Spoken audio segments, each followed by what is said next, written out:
আসসালামু আলাইকুম and hello everyone, সবাইকে জানাচ্ছি শুভ সকাল।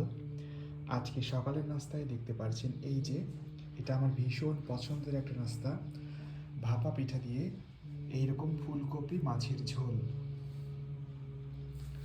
গরম গরম ভাপা পিঠা দিয়ে এই মাছের ঝোল খেতে আমার মতো কে কে পছন্দ করেন সেটা কমেন্ট সেকশনে কমেন্ট করে জানিয়ে দিতে পারেন। তো আমার তো ভীষণ পছন্দের একটা ব্রেকফাস্ট আইটেম এটা, তাই আপনাদের সাথে শেয়ার করছি।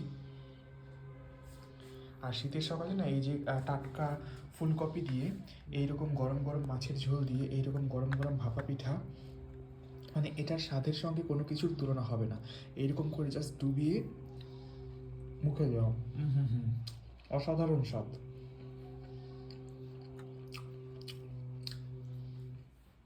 আর তারপর ফুলকপি একটু ভেঙে মুখে দিলে হুম হুম হুম, সেই স্বাদ।